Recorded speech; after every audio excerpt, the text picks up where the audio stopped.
sebuah kisah tentang kesengsaraan Kristus.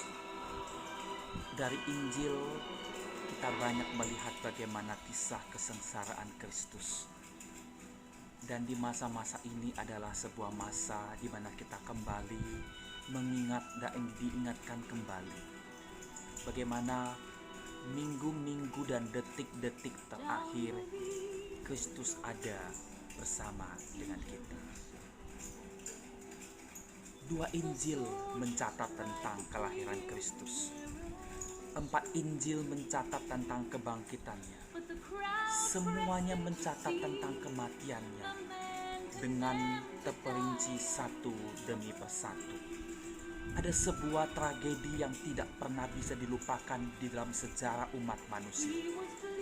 Bagaimana mungkin anak Allah mati di planet bumi ini? Bagaimana mungkin seorang Mesias yang seharusnya menyelamatkan umatnya malah tergantung di tiang salib? Bagaimana mungkin Allah dikalahkan? Allah sendiri terguncang melihat kejadian itu. Tanah-tanah terbuka, batu-batu terbelah, dan langit menjadi gelap. Ini adalah sebuah ironi di mana kita bisa melihat bahwa Kristus sendirilah yang telah mengatur proses ini. Ia dengan mantap menghadap kematiannya. Dia dengan mantap menghadap kematiannya. Secara naluri, secara kemanusiaan, ini adalah sebuah penderitaan.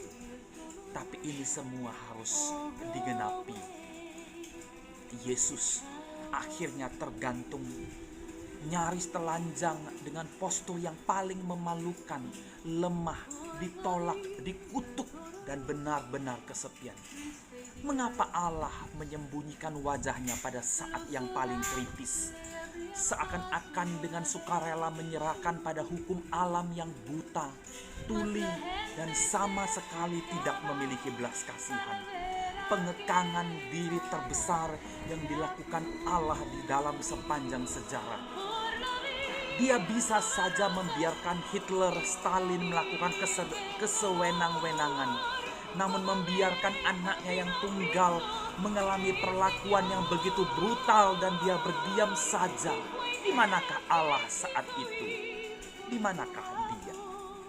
Dalam 7 kalimat yang diucapkan Yesus di kayu salib, mengutarakan tentang sesuatu yang lain, bukan tentang kesakitannya.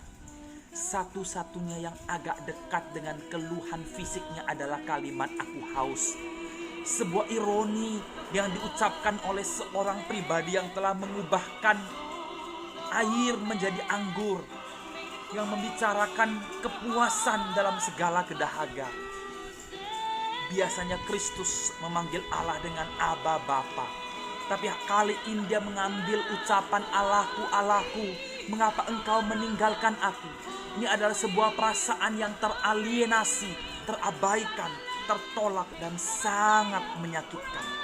C.S. Lewis mengatakan, tidak jadi masalah bila diabaikan orang-orang seperti pelayan-pelayan restoran, swalayan, dan orang-orang yang tidak begitu kita kenal.